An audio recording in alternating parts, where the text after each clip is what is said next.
a YouTube matches 860.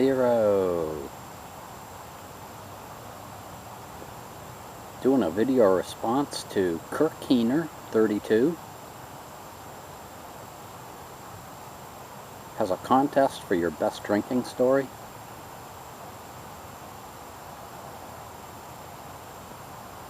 I had a few to pick from.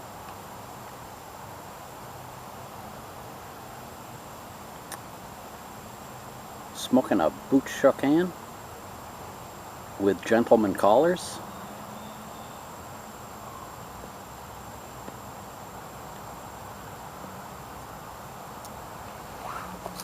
My drinking story is from 1973, and in 1973, April 1st to be exact, the state of Massachusetts made it legal for 18-year-olds to drink and to vote.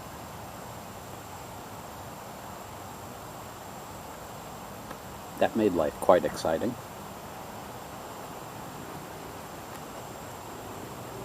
My whole life, my family belonged to a Presbyterian church right up the street from where we lived. And you went to Sunday school right up until high school.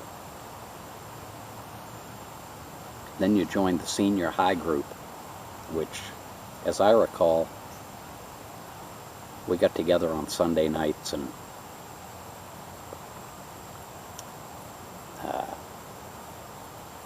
in church terms, it was called fellowship.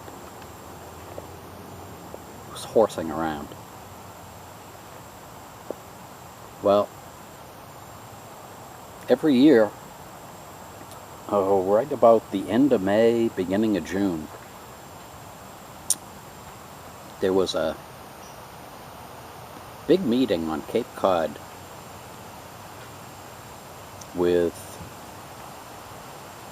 other Presbyterian churches in New England,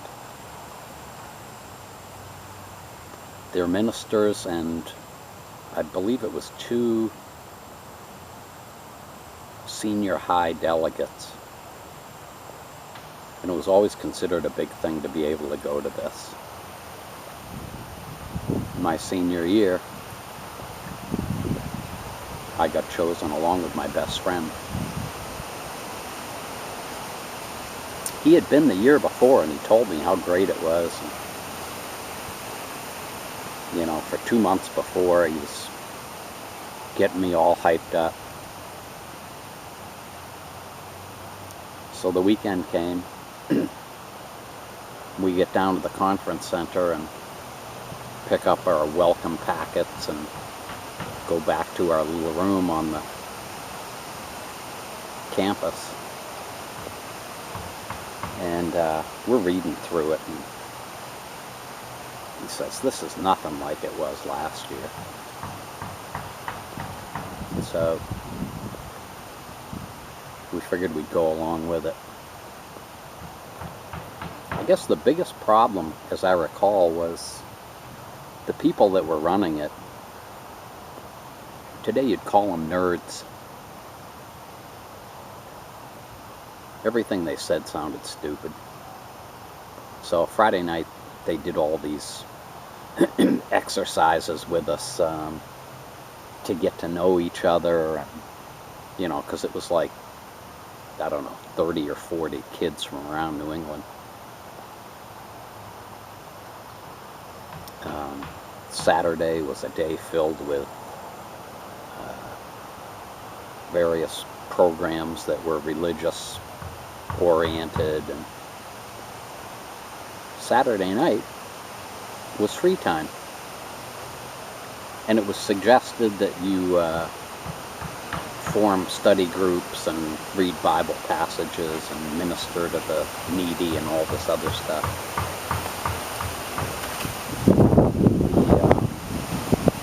The ministers were all getting together for some kind of conference that things they were working out, who knows. Well, my friend and I had just about had it. We decided we were going to go out and get like a 6-pack of beer or something and just get a little bit of a buzz. The word spread pretty quick, and we ended up with a shopping list that was a mile long. People were just throwing cash at us. Please get us something, please get us something. 16-year-olds, 17-year-olds. So we figured, what the heck. Went out to the package store, came back, distributed all the goods. Proceeded to get very, very drunk. Well,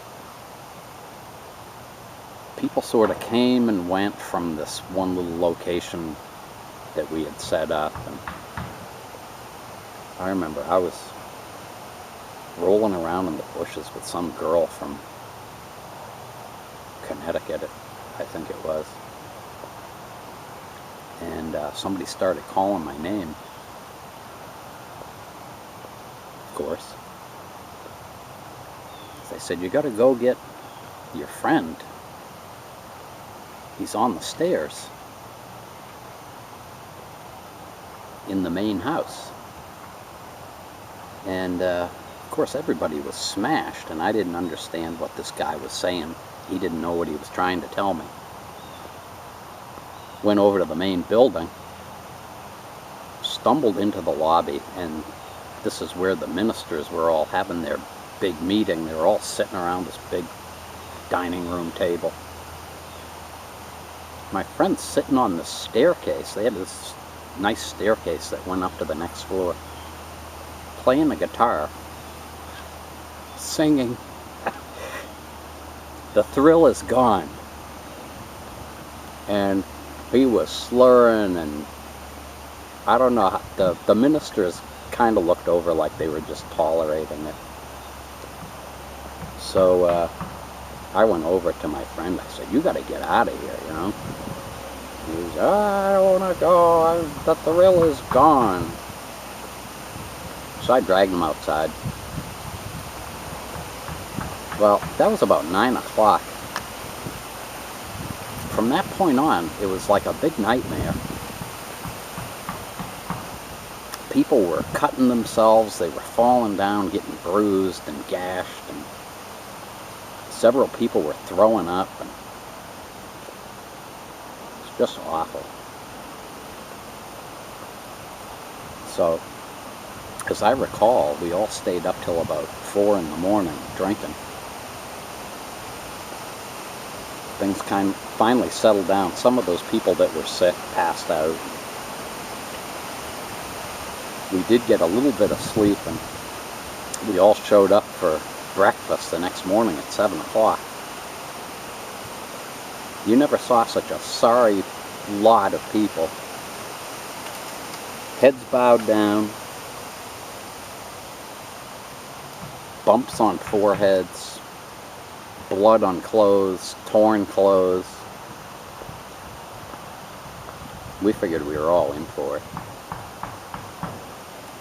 One of the ministers stands up and says, "I'll say the blessing for breakfast." Said the blessing. Everybody said amen and looked up, and he's still standing up and he's looking at everybody. Said something to the effect of he was glad that we all had a better time than the ministers had that night, the night before, and that there wouldn't be anything else said about it. So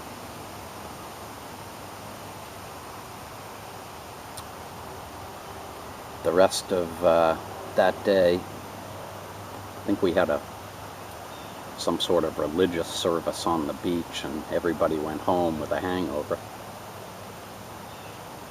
Great time though. So that's my story. Thanks for watching. Looking forward to hearing the escapades of some of you other guys. Have a good one.